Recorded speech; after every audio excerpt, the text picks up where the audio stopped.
This episode of The Libby O Show is brought to you by Suite 501 and Integrated Production Solutions.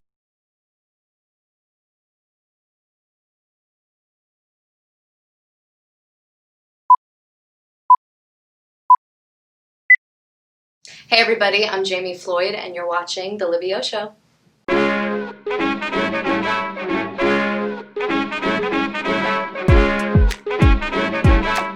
How did she do it? Do it. Libby. Libby. Libby. 3, 2, Libby. 1. It's the Libby O Show. Welcome everybody to a brand new episode of The Libby O Show. We are recording today at Suite 501 here in Franklin, and I'm getting to catch up with one of my very good friends and songwriter artist, Miss Jamie Floyd. Hi, welcome. It's so Thank you good for to having see me. you. It's great to see you. In the process of prepping for this interview, I'm again so proud of you. Thank and you. so honored to be able to champion you throughout your career because you're amazing and you've got so much going on right now, Well, thank you. which you deserve. Oh, And so first off, you made your Opry debut on August 8th. I did! And then you got engaged. And then I got engaged the next day. Yeah. How does this happen? So none of this, all of this was a surprise, even the Opry. I was, for the last several years, I've worked with an organization called Operation Song that was founded by Bob Regan, who is just a legendary songwriter, and we teamed up to do a performance based around what Operation Song does, which is pair soldiers, veterans, and their families with songwriters to help tell their story and to help heal. And so we did a whole Operation Song live from the Opry together, and I got to sing and tell the story of a really special soldier, and we filmed it that night, but I got the call like 3 days before. So Bob Regan called me and he was like, "Jamie, what are you doing on Saturday?" And he's like, "I can't tell you what I have for you yet, but this might be a big one." And I said, "Well, I'm free, and it all came together. So I made my Opry debut on Saturday night, and then on Sunday I got engaged to the love of my life. And both of those things I didn't know were gonna happen that weekend. It always happens that way, where everything happens at one time. I mean, honestly, the Opry is my number one venue. Like, that was the dream of my life, to make it, to be able to sing on the Opry in the Circle, and to have that dream come true, and then to have, just love kind of come into my life and happen like it has, and for all of it to kind of come full circle. That weekend was really beautiful, and I wasn't expecting it, and that's what made it even more special. And I can't wait to watch it. When does it debut, your Opry performance? Yeah, so the special thing about this, like, first of all, not only was I so excited to have this dream come true, and I didn't think it could get any better, because obviously you're playing the Opry, what's better than that? But Operation Song and our partnership brought about one more amazing thing to add to it, which is our performance was taped live on the Opry to open for Metallica. When Metallica is doing they're so kind of like Garth Brooks. Garth Brooks did one. It's by Encore Entertainment. So they basically push out these concerts to 300 drive-ins across the United States and Canada. And so I guess Metallica, had this big show planned, and we got to open for them. It was us and 3 Days Grace and Metallica. So they kind of did like a live from the Opry, and then 3 Days Grace does their set, and then Metallica does theirs. So that happened on August 29th, and but you can see the performance on my YouTube, youtube.com/Jamie Floyd Music, and then also on operationsong.org. So we've got it for you if you want to see it. I couldn't believe it. And wait, I have to tell you this. You're not going to believe this, but you are. It's my life, so it's crazy. About a year and a half ago or so, when Metallica was playing the Bridgestone here in Nashville, they rented out the restaurant I was working at the time. Of course. And I waited on them, and they were so cool, and they were so lovely to us. And it was just like they came after their show, so we were there, to all hours of the morning, just because they had to eat and do all, just kind of unwind. And so I got to spend time with them, and I waited on them. We became friends, and it's so crazy that Obviously, they didn't plan this, and neither did I. And so I'm here to tell you that you can wait on Metallica within about a 1.5 year period, and then you can open for them. It's that easy, guys. It's just that easy. It's just that easy. Yeah. So that was so unbelievable. The fact that I already had a connection to them, it was so special. To like do a show with them is crazy. Did you get to like hear from them or talk to them after realizing that y'all were both doing the same event? I mean, well, what was really crazy is I reached out. And I reached out to, because we'd kept in touch, and I was like, you are not going to believe this. You guys are not going to believe this. And so, but none of us planned it. So we just were all like, I can't believe this. And then, of course, they invited us to the show, and it showed in Kentucky, here, like right on the border of Tennessee and Kentucky. So we got to like kind of make like a day trip out of it and drive up there. And it was super special. But, they're obviously busy and off doing their thing. But just to have that connection to them and then to get to do the show together was something magical that I could not have orchestrated if I tried. Yes, a very organic way that it happened. Totally, yeah. None of that was planned. Yeah. So, when do you ever get to open for Metallica? When do you ever? Never. When do you? Okay. But I guess it's so funny in 2020 when they're like, tours are canceled, everything's canceled. I'm like, I'm just going to figure it out. But by the grace of God, exactly. you get to collaborate with them on Right. drive in and still entertain people from afar, which is something that, like, I think during this time that people are realizing how important music is and how important sharing those experiences with other people, even if it is virtual, is so powerful for people's mental health and for just being able to connect. Yes, exactly. Yeah, there we go. And it's just really special to get to play probably one of the biggest shows of my career during a time when I wasn't supposed to be playing any shows, and it just kind of worked out and in a really beautiful way. So I'm very grateful for that. Congratulations. Thank you. I'll be even more happy for you. Thank That's you. so cool. Oh, it's been unbelievable. Honestly, that whole weekend was like when people said, "Oh, I just had the best weekend of my life." That was honestly the best weekend of my life. I don't think it could have gotten any better. You open for Metallica on the Opry, and then you wake up and you get engaged. It was the best. Yes, I can't wait to see more pictures. Keep posting about it. I'm going to. Yeah. You can see it. All this. I'm gonna post and continue posting. Why not? I'm gonna relive that memory forever. But I'll keep posting it on Instagram and just sharing it with everybody. And I just think that it's important for me to share that I am a completely independent artist, an independent songwriter, and there's all these, just kind of obstacles that you face, when you feel like you're on the outside. But I am here to tell you that I worked so hard and I never let that picture go. I always believed and saw myself standing there and doing that. And then when I got to see it in real life, it was so powerful. And it was just, I just want to share that and put that out there, that if you really put your mind and your heart into something and you never stop believing that it's going to happen, it absolutely can. And I saw it happen to me on the Opry, and I got to watch it back, and I can tell you for sure that you can make things happen that are not supposed to. Guys, that's your word of encouragement of the day. Wow, I'm over here like, oh yeah. I love it. Yeah, it's been really special. It's been really special to just have that memory because I don't know, it just was against all odds, and you beat the odds. You're still beating the odds. Yeah. You've always, it's been prepared for you ahead of time, and I just love that. Yeah. So you just also released a new EP called New Girl. Yeah. And there's a single on it called Life's a Party, which you're going to perform with us later here in the Fender room. She's got her Fender amp, her Fender guitar, and the Fender display here. Beautiful song. Oh, thank you. And is this the one that you played on the Opry, or did you play something else? No. On the Opry, I sang one of the songs that was created under Operation Song to tell the story of this beautiful story about a soldier who passed away, and his mother told the story. His mother wrote the song. And so it's just such an incredible, heartfelt moment and a really special thing that they did for that family, that Operation Song did for that family. So I sang that on the Opry.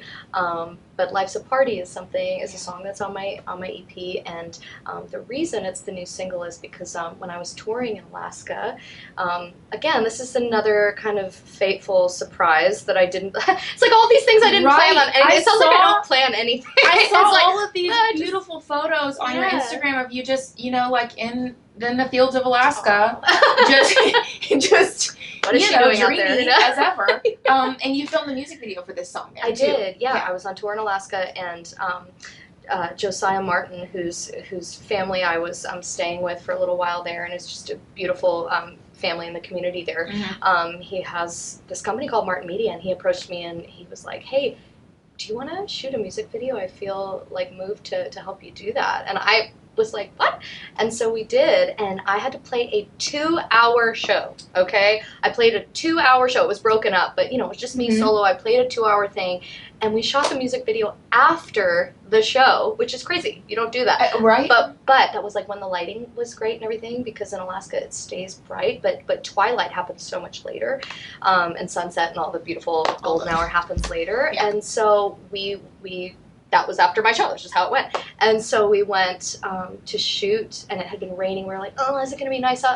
And the sky opens wide, just like beautiful blue sky sunset. And then we're shooting, and we're almost wrapping up, and a double rainbow stretches across the sky, and it's the middle of the night also. I'm kind of delirious because I've just played a show. It was unbelievable, and we were like, they put me up on this, like, I should have never been standing on this thing up in the middle of the air and, like, over this field, and we just did, a few shots with the rainbow in the background, and then, like, it was, like, literally meeting the road, and so I, like, walked along the road, and it looked like I was walking under the rainbow. What? You can't schedule a rainbow for your music video. No, you can't. However, we got 2. And so, but what was so beautiful is that Life's a Party is a song about how it compares how life is similar to a party, where some people show up early, some people show up late, how some people bring wine or music, and how everybody brings something different, and how you never know who's going to walk through the door and of your life. I love it. I love the whole concept of it, and I was listening to it again this morning. And it's just, I feel like you've always been so good with creating those scenarios out of something so simple that we see everywhere, but no one has yet, As a songwriter, of course you create songs to connect with people and to have them go, oh, me too, or, you create them so people relate, and that was just a song that felt so personal, and that's taken on so many different meanings since I've written it, especially since I've become engaged and since I've met the love of my life. The song keeps finding new meaning in my life, and that night when the rainbows came out for the music video, so timely and so unexpectedly for this song about how life is so unexpected, was like the most beautiful thing. I can't believe that happened, but I can. You can. Because life's a party. Yes, believe and you shall receive. Right. So it was one of, I don't think, I don't know, it's just a really special moment for a song that's been really close to my heart, and I'm glad the music video is out. Oh, and CMT. And it's on CMT, yeah, guys. And CMT. Right now. Yeah, CMT debuted it, and I've just, again, as an independent artist, that's such a huge thing, and to have them, kind of give me that kind of support, and so it's been just magic all around Life's a Party, so. Yeah. You should get a t-shirt that says that. Oh, I know, I should. Yes, you should. There's a recording for this, Look for at this her. reason. You're all over it. Oh, I love that idea. Yeah, make a double rainbow keychain. Yeah, just go for it. Yeah, just really, you should go for it. It'd be great. Make a piñata. I'm like all the ideas. I love it. Hey, I'll take them. 100%. Cool. Was this the first song that you wrote for this EP, or was this one of the first ones that you were like, this is going to be a single release? Okay, so I wrote Life's a Party in 2017, and it was really special to me, and I started playing it out. I wasn't even making my EP at that point. So when I went to put New Girl, which is the name of the EP, when I went to put New Girl together, it just felt like it belonged on there.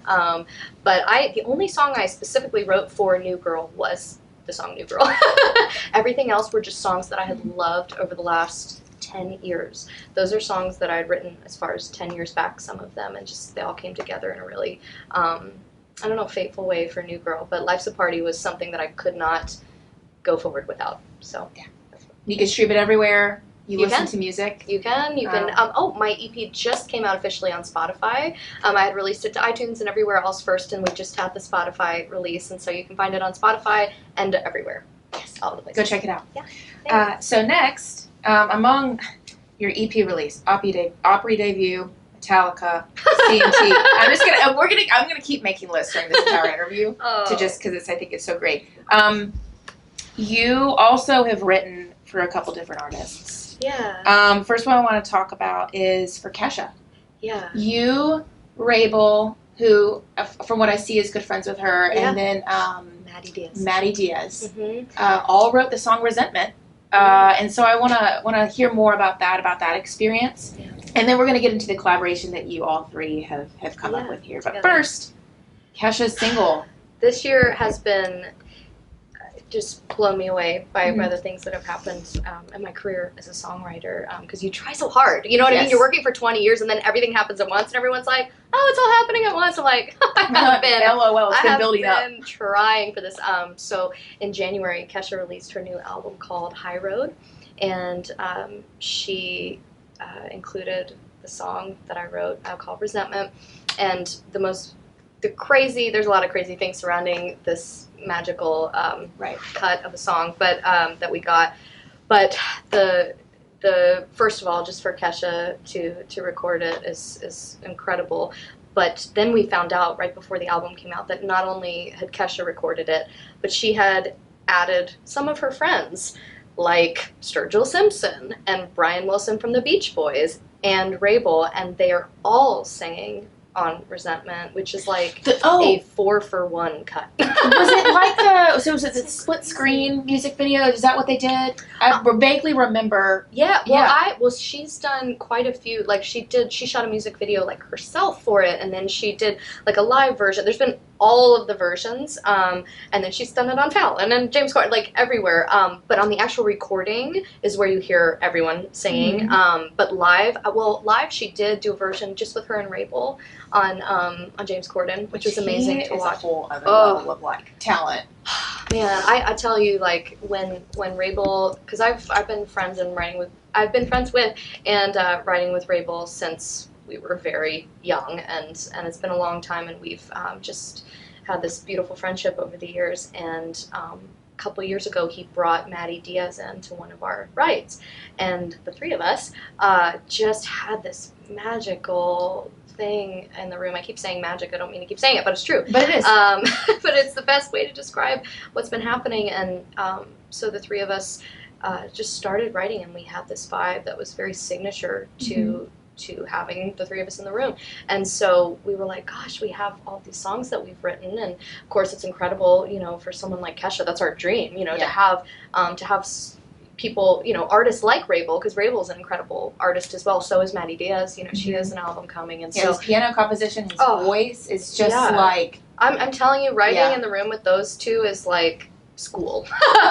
They're so incredible, and I also love them both with all my heart. We're just like a little unit, and we had written a lot of songs that we were proud of, and of course with Kesha releasing one of them, we decided to kind of put out our demos of some of our songs online, and under the name The Three of Us, which if you're wondering what the collaboration is called, it's called The Three of Us. And so far we have released 3 songs, so it's all in threes. And so the three of us, each of us is singing the lead on one of them, and then the way we do it is we just do one instrument and our 3 voices in our song. And so it's just kind of an organic way to hear music from songwriters who are just excited about what they're doing. And so we may have a new song coming out soon, which you can check our Instagram or our Twitter at it's The Three of Us Here, The Three of Us HERE on Instagram, and so we will update everybody there. But yeah, it's been an incredible little project to be a part of, and it allows all of us to do our own separate artist things, but then to come together and release songs that we really love. And it kind of gives all of your fans a glimpse into what it's like in the writing room, which I think is really cool. Yeah, that's why we really, I don't know, we really were excited at the fact of sharing these songs that nobody's heard yet. You know what I mean? Because we very well could have recorded Resentment and put it out, but we just, you know what I mean? Things didn't, you know, it got cut before we could do that. And so, so you never know. Like, we've been putting out these songs, we're like, oh, it'd be so cool if one of the ones we put out maybe gets picked up by another incredible artist, and then you've heard it here first, and you kind of heard the songwriter demo first. It's kind of an inside look into things, and then it's just fun to record. It is, and then a huge, you know, incentive to continue writing together. I mean, that's just, I'm sure it's encouraging to all three of you to have something like that happen, and to confirm, like, this is why we've crossed each other's paths, is to create music together that can be, you know, released through our own projects together or through other people. Like, there's no limits. Yeah, there's no limits, and it's just kind of, I always love hearing the songwriter versions of things. I just, you know, of course I do. And so, so I love hearing that, and it was just amazing to hear Kesha, you know, kind of make it her own and do her own thing on it. But it's kind of cool to just, you know, for us to put it out there, like, oh, this is the source, and this is what it sounded like when it was born. And so, I hope everybody gets a chance to check it out. And like I said, Maddie Diaz and Rabel are both incredible artists in their own right, and are just doing some working on some incredible things that I can't wait for everybody to hear too. So the three of us is kind of a cool little home base to see what all three of us are doing and what we do together.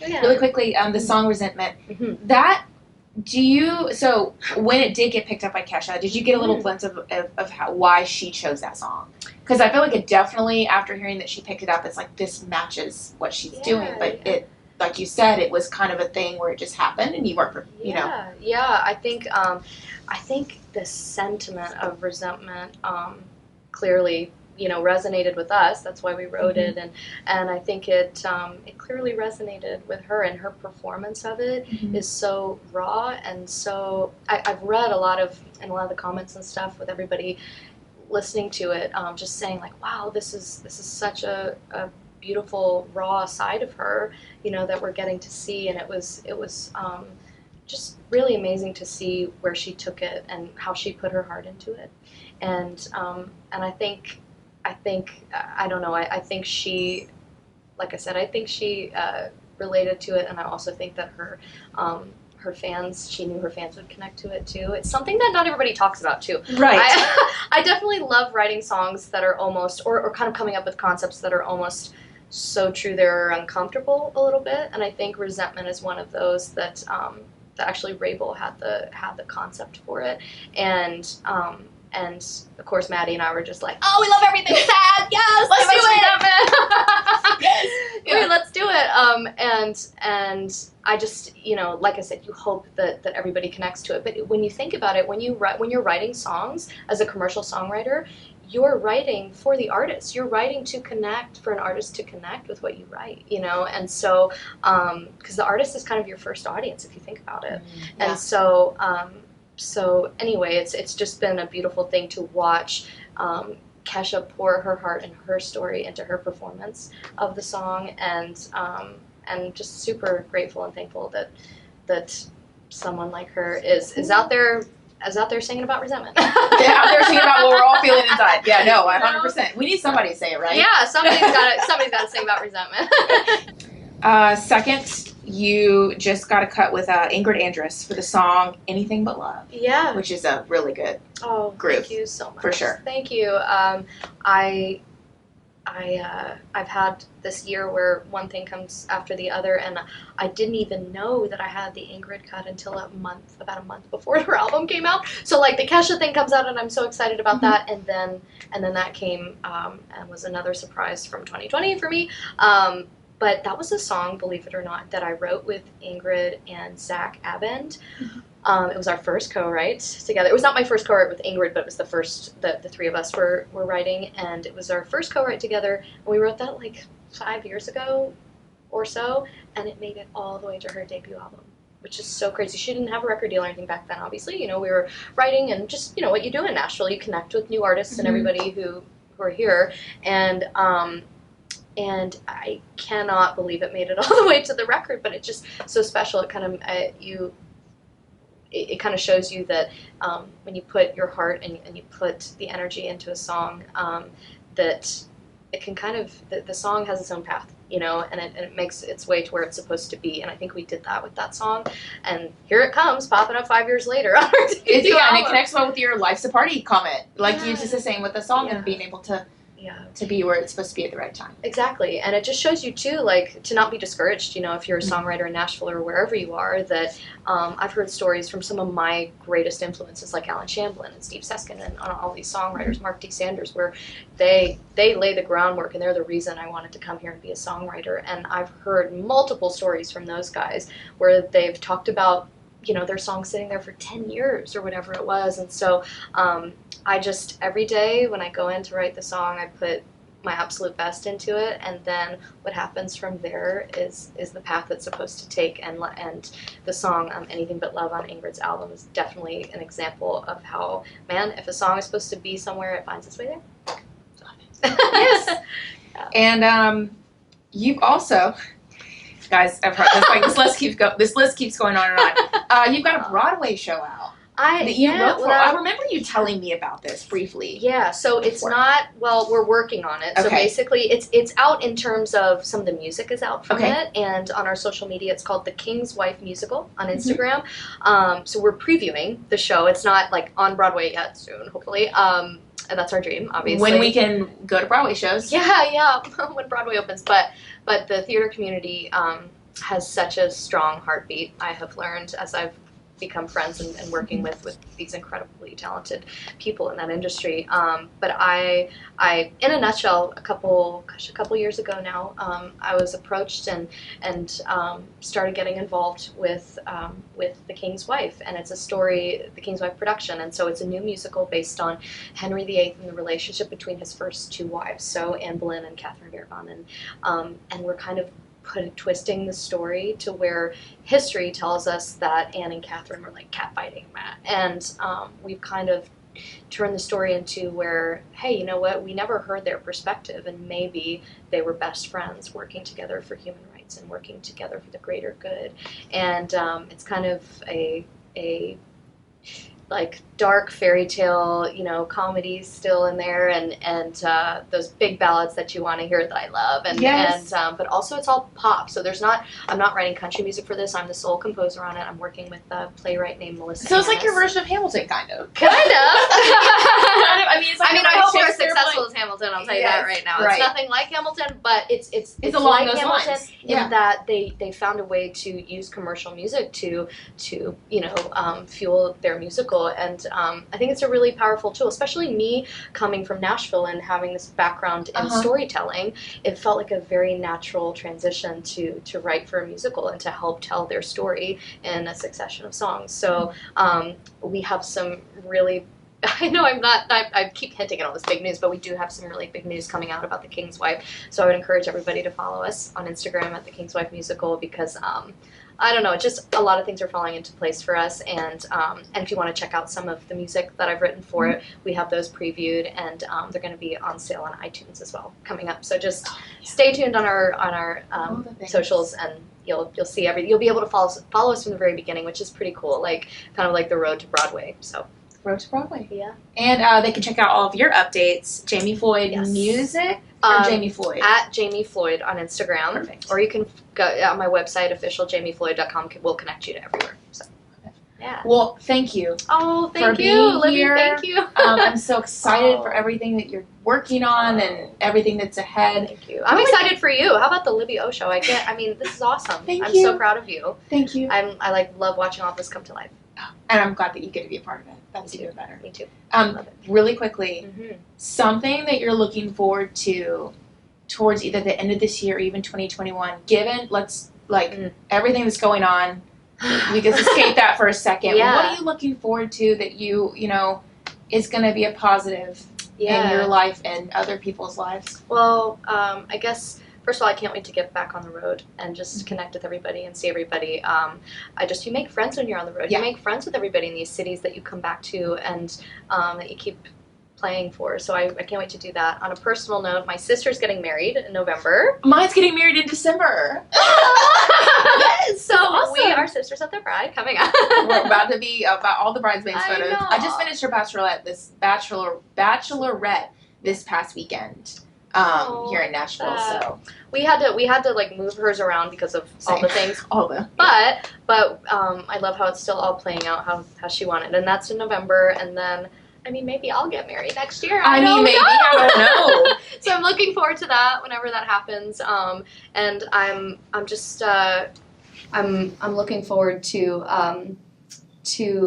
also it looks like, speaking of the Broadway musical, it looks like I get to be in New York in May for my birthday and for this big reading that we have going on and all the things around the musical. So I'm just really looking forward to just a new year and what's next, because this year has been pretty special to me, and I'm just looking to keep going. Mm-hmm. Keep going, moving forward. Yeah, exactly. Well, this has been super fun, guys. Yes. Go check it out, Jamie Floyd, everywhere, Facebook, Twitter, Instagram, website. Make sure you check out her Opry debut, the Metallica, all the things. All the things. Everything. Yeah. Go check it out, and thank you for joining us, and hope you have a great rest of your week. See you guys later. So this is Life's a Party.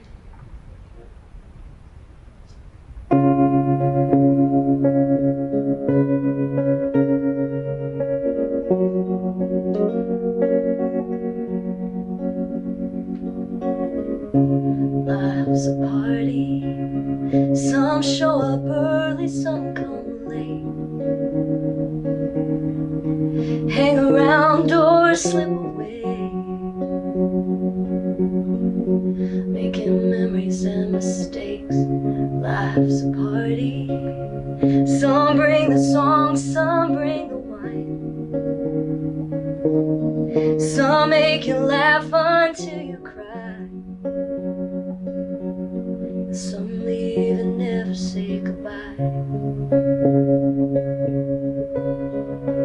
I didn't know you were coming, but when you arrived, it was right out of nowhere, right on time. Sometimes people like you show up out of the blue, and you can stay as long as you want to.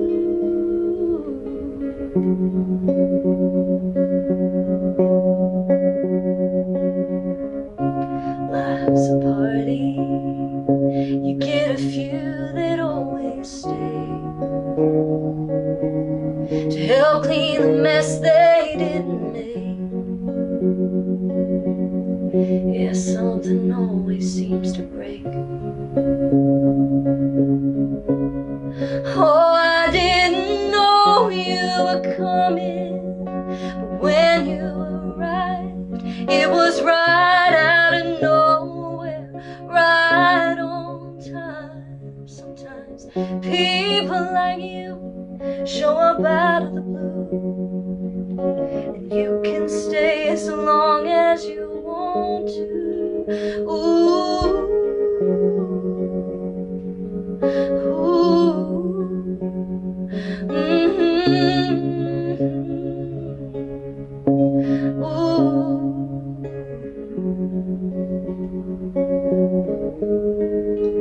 I didn't know you were coming, but when you arrived, the life of the party became the best part of my life. Sometimes people like you show up out of the blue, and you can stay as long as you want to.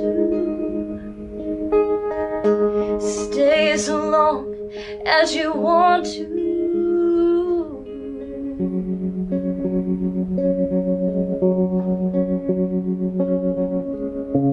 Life's a party. Love it. Yes. Life's a party. Little different version of the Libby show. When you leave me in charge. La la la la la la la. How does she do it? La la la la la la la. It's the Libby show. Yes.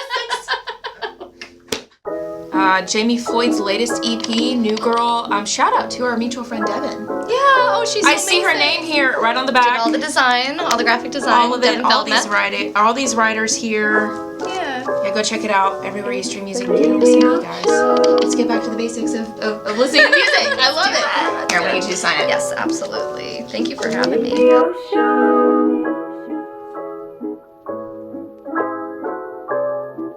It's the Libby show. It's the Libby show.